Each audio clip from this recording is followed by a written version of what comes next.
크게 두 부분으로 되어 있습니다. 크게 두 부분으로 되어 있는데, 오늘은 열왕기하 13장 1절에서 13절까지 할 건데요. 크게 두 부분으로 되어 있습니다. 그 부분이 뭐냐면 1절부터 이제 9절까지예요. 1절부터 9절까지인데, 이 예후 왕가, 북이스라엘은 예후 왕가. 여기서 잠깐 여러분에게 여호와 아스, 아마샤, 여호와 하스, 이러니까 뭐가 뭔지 읽어도 모르겠잖아요. 제가 여러분들이 모를 것 같아가지고 좀 알기 쉽게 해야 하니까 좀 적어놔 보세요.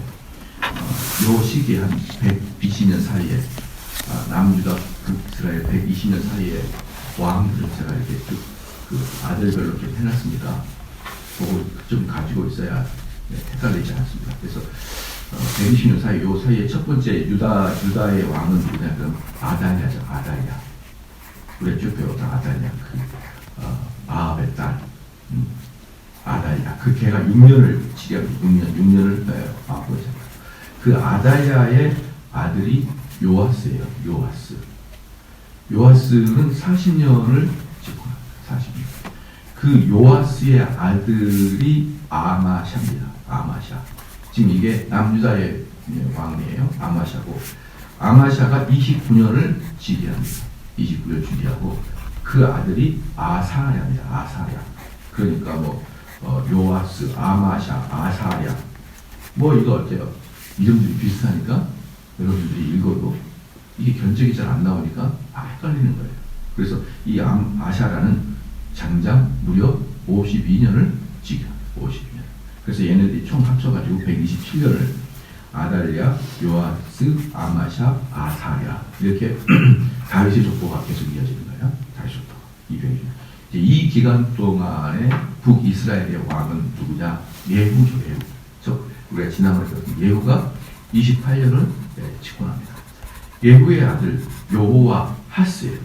여호와하스. 오늘 우리가 볼 여호와하스, 얘가 예후의 아들. 예후가 누구예요? 예후가 이세벨을 그 왕권을 끝내버리고 새로운 쿠데타를 통하여 새로운 왕의 혈통을 만든 게 바로 예후죠. 예후. 제가 28년 그 예후의 아들 여호와하스가 17년을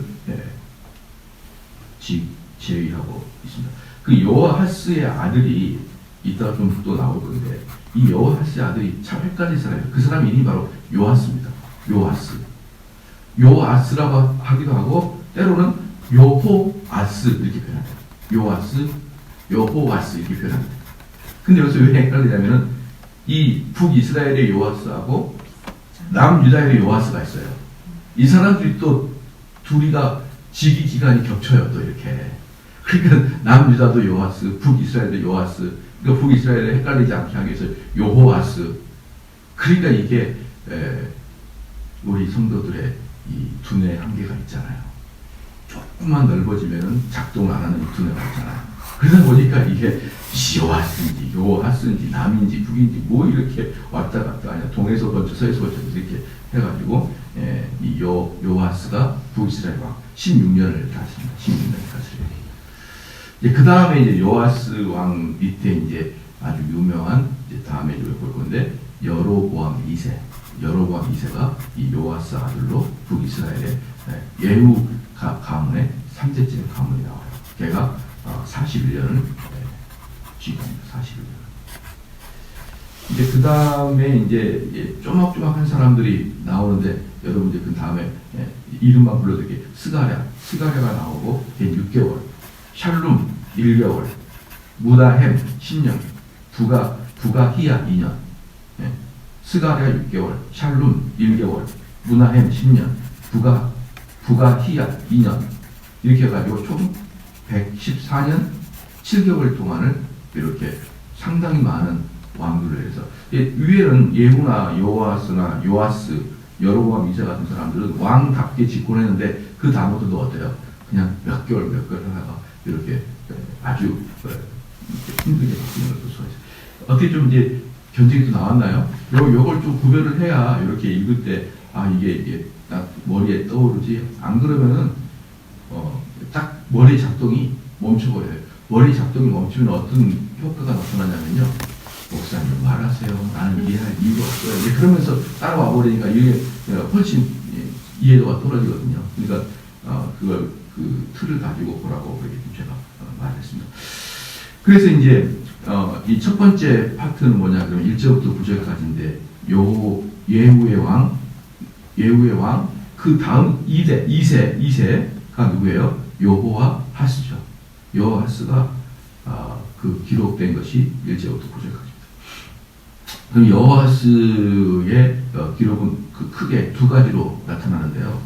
그 첫 번째는 여호와하스의 회개 및 경비가 있습니다. 회개 및 경비. 왜 여호와하스가 회개하고 경비를 하냐 그러면요. 아람이 너무 쳐들어오니까 어제는 제가 아람이 누굴 쳤어요? 남유다를 쳤잖아요. 남유다를. 근데 또 오늘은 이제 아람이 북이스라엘을 치는 거예요. 아람하고 북이스라엘은 바로 위아래이기 때문에 수시로 칩니다. 남유다를 칠 때는 좀 이상하지만 북이스라엘을 수시로 치는 거죠. 그러니까 이 아람 왕이 수시로 이렇게 이스라엘을 칩니다. 그 아람의 수도가 어디냐면요. 그 유명한 바울의 고향 바울이 그 눈이 장미된 다메섹이 그 아람의 수도예요. 다메섹이. 근데 그 다메섹을 중심으로 한 아람이 수시로 이렇게 내려와가지고 북이스라엘을 치니까 도저히 괴로워서 안 될 것 같아요. 그래서 그가 여호와하스가 하나님께 회개하며 살려달라고 도움을 구합니다. 이게 여호와하스의 아주 뭐라 그럴까요? 잘한 것이죠. 그런데 이제 여호와하스의 잘못된 건 뭐냐 그러면 다시 또 좋아지니까 우상숭배를 하는 거예요. 여호와하스가 다시 좋아지니까 우상숭배를 하고 하나님께서 너무 진노를 하여서 여호와하스의 부대를 거의 싹쓸이 진멸을 시켜버렸습니다. 진멸. 그래서 여러분들 우리가 복음서에 보면 그게 있잖아요.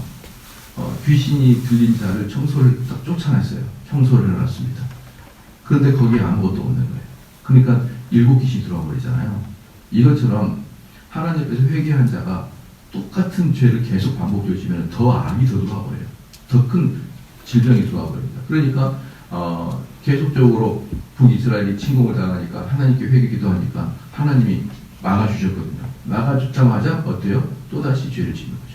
그러니까 하나님이 더 큰 벌을 내리셔가지고 여호와하스의 부대가 거의 소수만 남기고 거의 진멸이 되버립니다.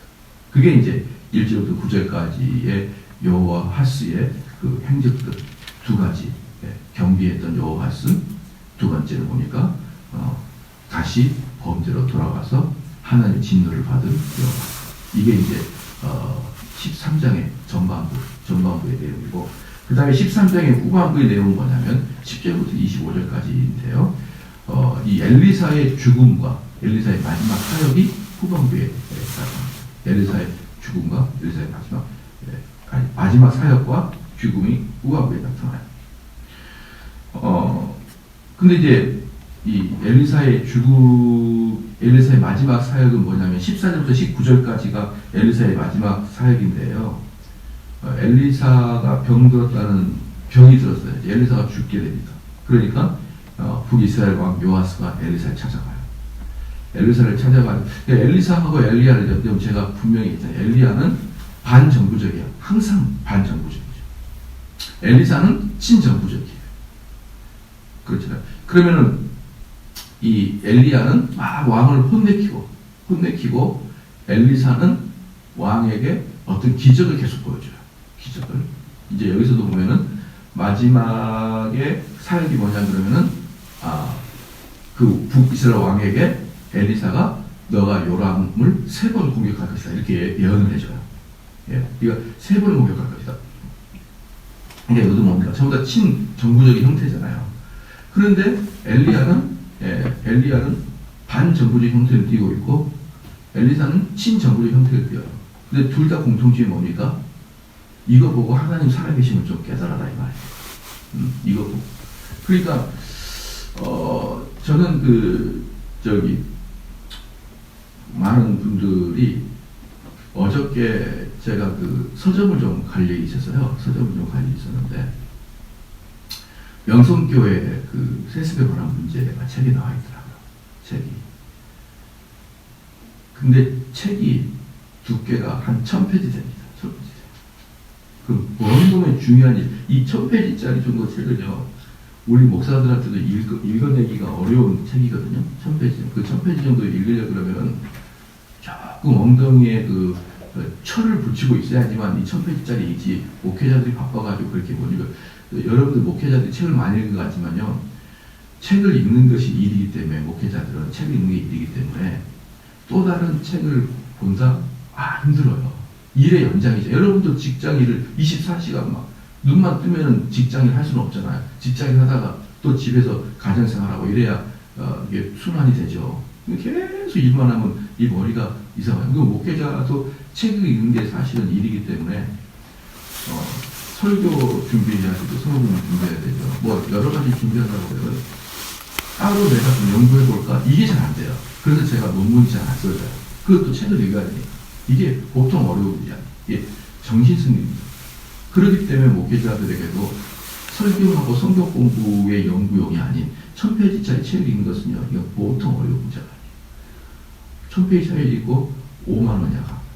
그래서 도대체 뭘 썼나 이렇게 봤어요. 뭘 쓸데없는 것들, 이게 무슨 정말 중요한, 우리로 말하면 칼빈의 정말 중요한 책이 있다든지, 어거스틴의 정말 중요한 책이 있다든지, 이러면은 그 어려운 그 힘겨움을 극복하고 책을 읽죠.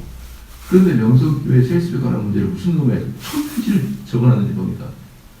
계속 그 명성교회에다가 낸 거, 그들이 명성교회 그걸 반대하는 거, 김상환 목사가 무슨 말을 했던 거, 김하나 목사가 무슨 말, 그걸 1000페이지나 만들어놨네, 이 인간에서.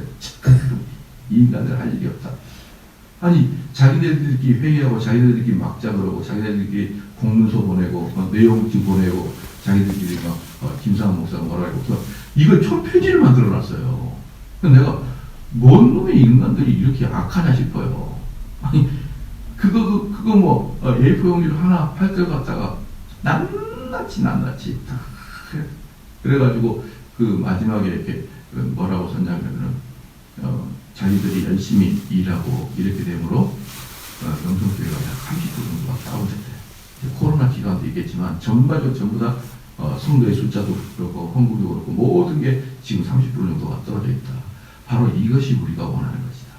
이렇게 불법적으로 세습하게 되면 교회는 망한다는 것을 자기들이 끝까지 증명해 줄 것이다.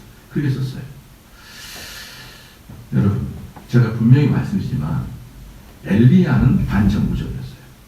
엘리사는 친정부적이에요. 그럼 이것은 무엇을 의미하냐면은, 하나님은 엄마와 같이 때로는 회초리로, 때로는 당근으로 이렇게 아이를 키우는 거예요. 근데 그 엄마가 어떤 뭐라 그럴까요? 하나에 꽂히면 약간 뭐라 그럴까? 자폐증처럼, 자폐아처럼 하나에 꽂히면 하나만 보는 애들 있잖아요. 그것처럼 명성교회를 낙발하고 하나의 눈으로 계속 쳐다보면 안 된단 말이에요.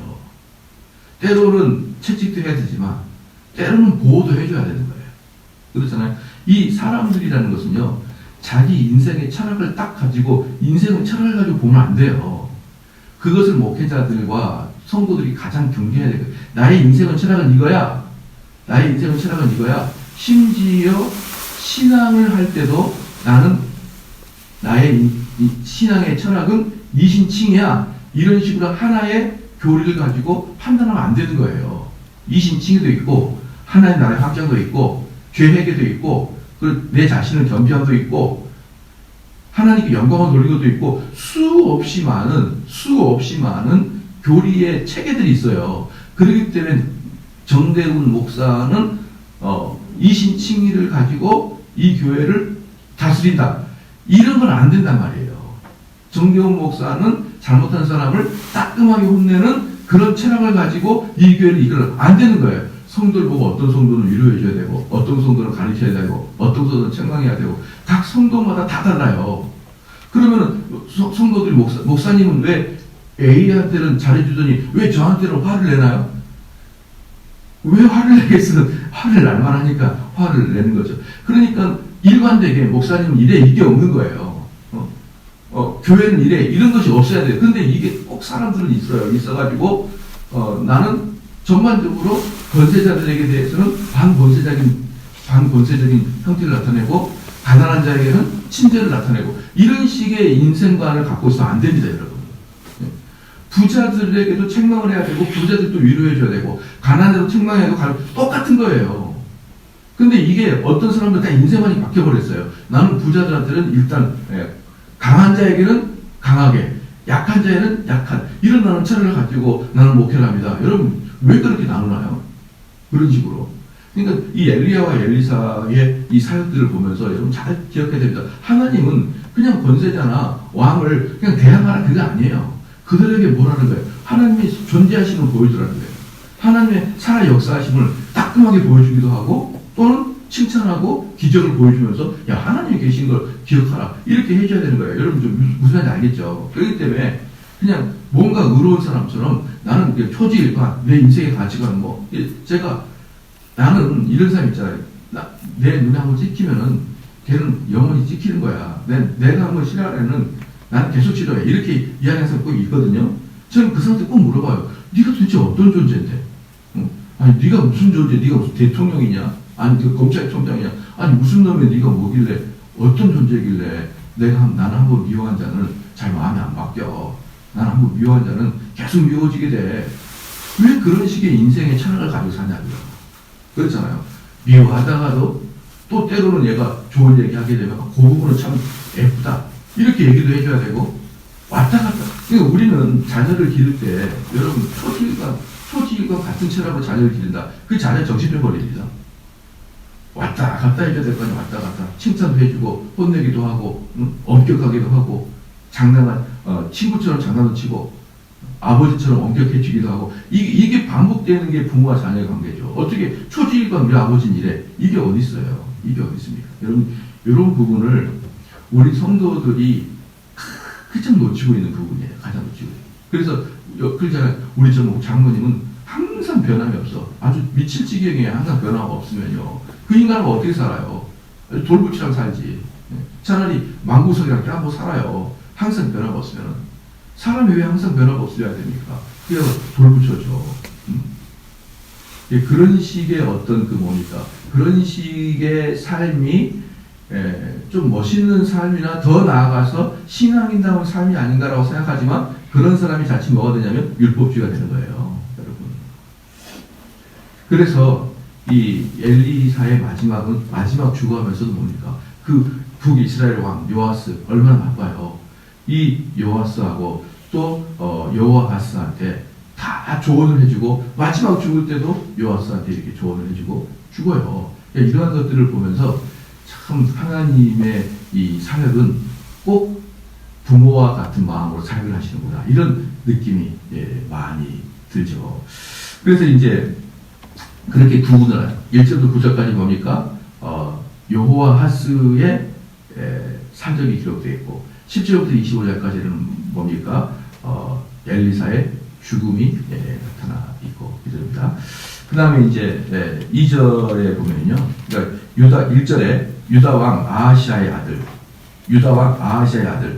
요아스의 20년 후에 이것은 남유다. 그러니까 항상 북이스라엘 왕을 설명할 때는 남유다 왕 몇 년 때, 그 다음에 남유다 왕을 설명할 때는 북이스라엘 왕 몇 년 때 이렇게 둘이 상반되게 이렇게 보여줍니다. 근데 유다 왕 아하시아의 아들 요아스의 23년의 예후의 아들 요아하스가 사마리아에서 이스라엘 왕이 되어 17년을 치리하여. 그러니까 여기서도 보면은 14년 1절에 보면 유다 왕 아하시아의 아들 요아스, 그 다음에 북이스라엘은 요아하스. 이름들이 다 이렇게 비슷하니까 여러분이 자꾸 이해하는 것을 포기해버리는데 아까 제가 불러준 대로 이렇게 딱 가지고 있으면 좀 헷갈리지 않을 거예요. 그런데 어쨌든 이 사람이 여호아스가 올라가서 17년을 제의합니다. 2절에 보면은요. 여호와의 보시기에 악을 행하여 이스라엘로 범죄케 한 느밧의 아들 여로보암의 죄를 쫓고 떠나지 아니하였으므로. 또 여기서 갑자기 여로보암의 죄를 짓다. 그러니까 이름이 계속 나오니까 착각하는데 이게 누구예요? 북이스라엘의 일대왕이에요. 여로보암이. 그러니까 이스라엘은 이거죠. 그가 다윗의 길로 갔느냐, 아니면 여로보암의 길로 갔느냐, 이걸로 선한 왕이냐, 악한 왕이냐라고 보면 됩니다. 다윗의 길로 가느냐, 여로보암의 길로 가느냐. 그러면 북이스라엘 사람들은 100%다 여로보암의 길이었어요. 북이스라엘 태생 때부터 불법이어서 100% 여로보암이었습니다. 그럼 여로보암의 죄가 뭡니까? 여로보암의 죄가 뭐냐면요, 북이스라엘 사람들이 남유다로 가서 예루살렘에 가서 제사를 지내지 못하게 매일매일 단하고 베델에다가 딱 성전을 지어놨잖아요. 단을 지어놨잖아요. 단을. 그러니까 거기서 제단을 만들어 놓고 거기서 금송아지를 섬겼던 거예요. 금송아지. 그러니까 북이스라엘의 정체성은 뭐냐? 북이스라엘의 아이덴티티가 뭐냐? 처음부터 북이스라엘은 단지파 맨 꼭대기하고 맨 아래 베델에다가 금송아지를 짓는 것이 바로 북이스라엘의 아이덴티티였습니다. 그러니까 모든 사람이 이 여로보암의 길을 갔다는 것은 뭐냐면 요걸 없애지 못했다는 거예요. 그러니까 결국은 여기서도 여호아하스가 무엇을 못 얻었습니까? 결국 금송아지 그것을 못 얻은 거예요. 이게 이 북이스라엘 왕들이 한 명도 이 단을 헐지 못하고 끝납니다. 이게 보통 어려운 문제가 아니었던 것 같아요. 보통 어려운 문제. 결국은 모든 사람이 여로보암의 길을 갔더라. 이거는 뭐냐면 하나도 그 우상을 제거하지 못했다는 거죠. 이게 여러분 신앙의 어마어마한 고집불통이에요. 그 지역의 신앙의 고집불통. 여러분들 옛날에 보면은 동네 성황당이라고 큰 나무에다가 좋은 종이 붙여가지고 새끼줄 꼬아가지고 그런 거 있잖아. 그거 수백 년 동안 내려오잖아요. 수백 년 동안 내려오는 거거든요. 이러한 것들이 사람들이 잘못된 그 어떤 신념이나 종교관들은 얼마나 무서운 것인지 우리는 알 수가 있는 것입니다. 그래서 3절 말씀에 여호와께서 이스라엘 향하여 노를 바라사 늘이 뭐냐면 계속 꾸준히 아람왕 하사엘 손과 그 아들 베나다의 손에 붙였어요. 그러니까 아람왕 하사엘과 그 아들 베나단의 2대에 걸쳐서 꾸준히 북이스라엘을 이렇게 채찍을 합니다. 채찍. 그러니까 이게 보면 참 여러분 이게 고집불통이잖아요. 그러니까 북이스라엘 말을 안 듣니까 아람왕 2대에 걸쳐가지고 꾸준히 채찍을 합니다. 가끔 가다 보면 어떤 청년들이 이렇게 면담을 합니다. 면담을 하면은 자기는 아버지하고 사이가 그렇게 안 좋아. 아버지하고. 그래서 아버지하고 사이가 안 좋고 아버지 말도 그렇게 안 들어요. 아버지가 뭐라고 화부터 냅니다. 아버지 생각하면 화부터 나요. 물어봐요. 왜 그러냐? 아버지하고 또는 엄마하고 사이가 제일 좋아야 되는데 왜 그러냐? 어릴 때 그렇게 많이 맞았대. 아버지 그렇게 많이 때렸대요. 그래서 지금까지 그 트라우마가 있어가지고 아버지가 정이 안 간다는 거예요. 그래서 아버지가 자꾸 피해진다는 거죠. 그래서 되게 괴로워해요. 그럼 제가 그 괴로워한 형제한테 그럽니다. 네가 어릴 때부터 아버지한테 맞을 만한 짓을 하니까 맞는 거예요. 예? 이렇게 그러죠. 나쁜 놈이다.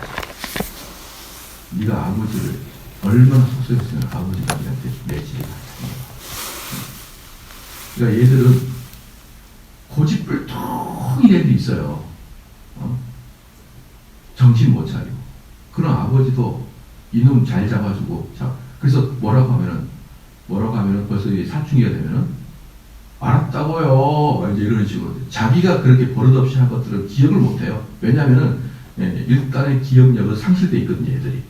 뭐라고요? 왜 나가라고요? 알았다고요. 일정을 하시라고요. 이런 식으로 이제 하다가 한국생이 맞죠.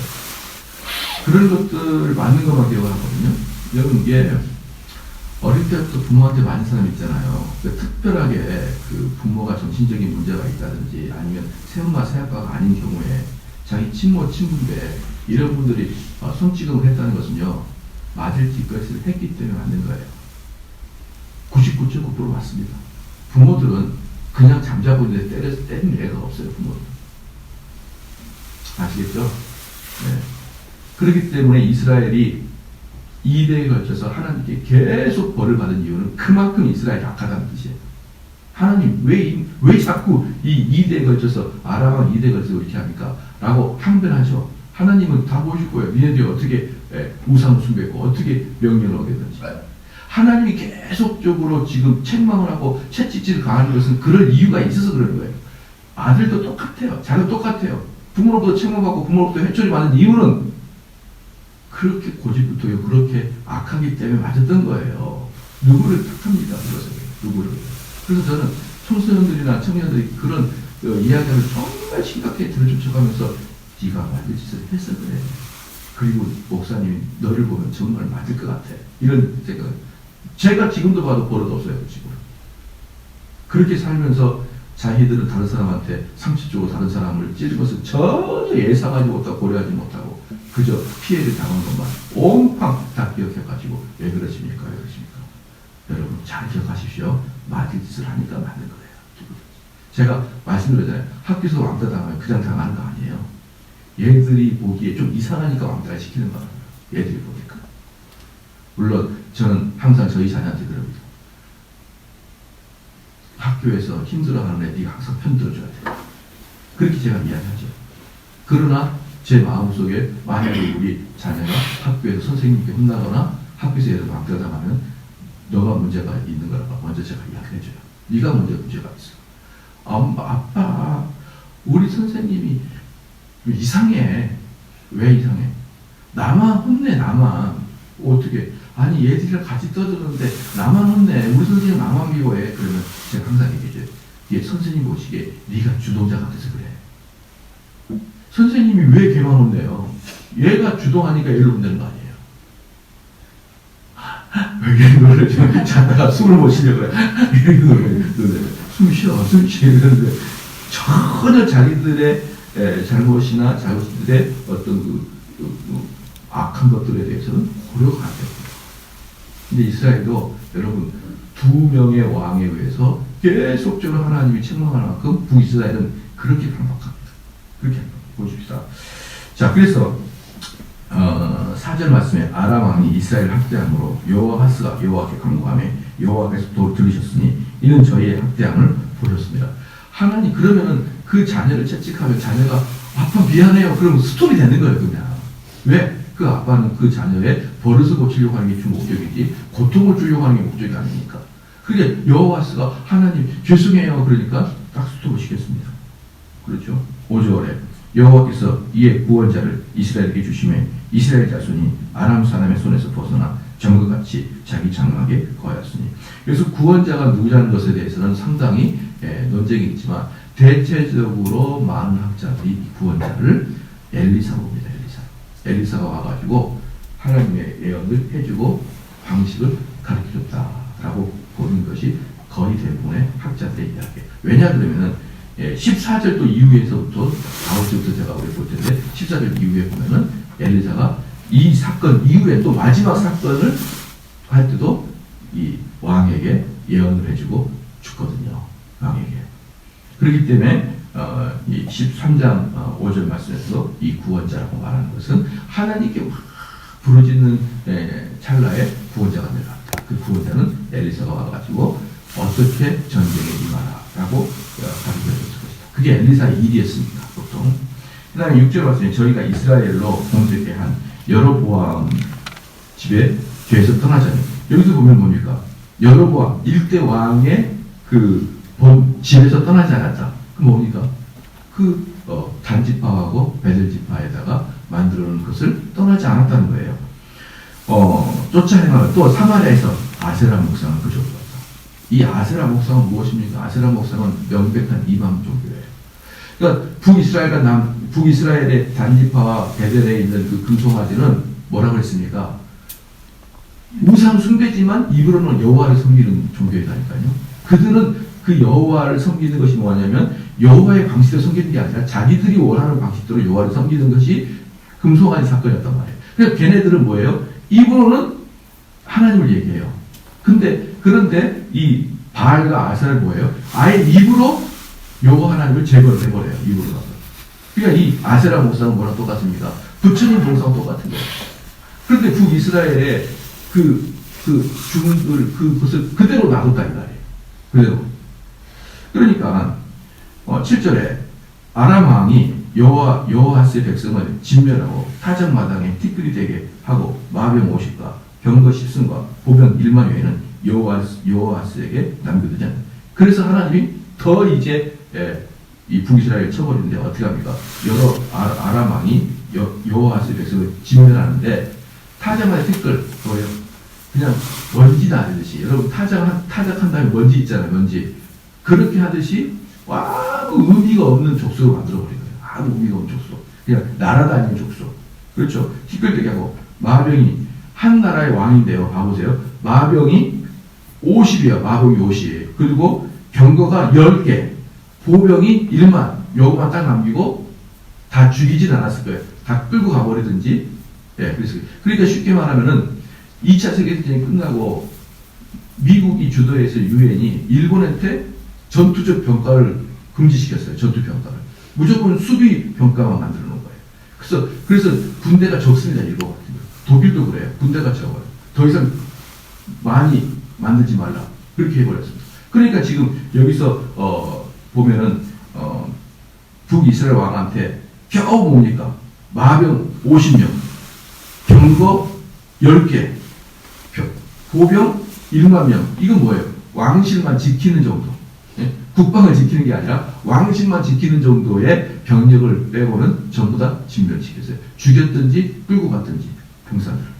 완전히 한 나라가 아니라 그냥 한 군청 정도만 딱 지방에 군청 가면은 병력 정도만 딱 고등강이라고 국가를 다 무장해지 시켜버렸어요. 8절에 여호아스의 남은 사족과 모든 생각과 그 권력은 이스라엘 왕 역대 지략에 기록되지 아니하느냐. 여호아스가 사실은 몇 년을 치리했습니까? 17년을 제했어요. 그 17년 동안 수많은 일을 했지만 그것은 열왕기 하에서는 관심의 대상이 바뀌다. 그것은 역사책에 보면 기록되어 있으니까 그거 보고 있고 여호아스가 하나님 보시기에 어떤 일을 했느냐만 보라는 것이죠. 그래서 9절 말씀에 여호아스가 그 열조와 함께 자매 사마리아에서 장사되고 그 아들 요아스가 대신 왕이 되고, 그러니까 이 요아스가 왕이 되고 이때는 남유다의 왕이 요아스예요. 그러니까 이 두 요아스가 이름이 섞입니다. 같은 시대에 남과 북의 왕이 되어 있는 것입니다. 10절 말씀에 유다왕 요아스의, 그러니까 갑자기 9절에 요아스의 아들 요아스, 10절에 유다왕 요아스, 에라 포기하자 이렇게 하지 말라는 거예요.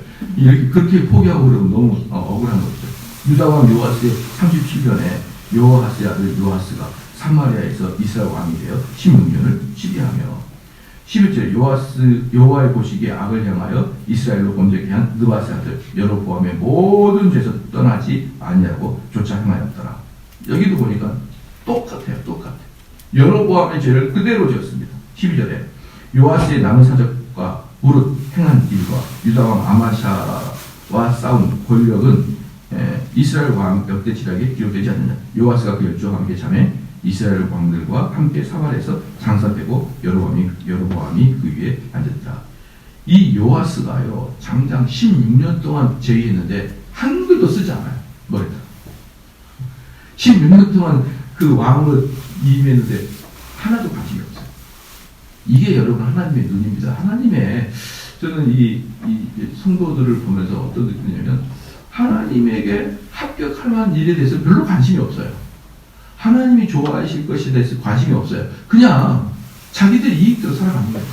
자기들 이익대로. 그러면 뭡니까? 홍길동이가 이렇게 삼순에 살았다. 나는 하나님께서 홍길동이가 직장을 뭘 했고 돈을 뭘 벌었고 자녀를 어떻게 키웠다. 그것은 그 행적은 관심 없다. 단지 걔가 어떻다?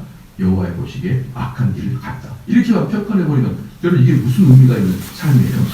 이 삶이 무슨 의미가 있나요? 어차피 마지막은 말년은요. 여러분 다들 비슷하게 말년은 가게 돼 있어요.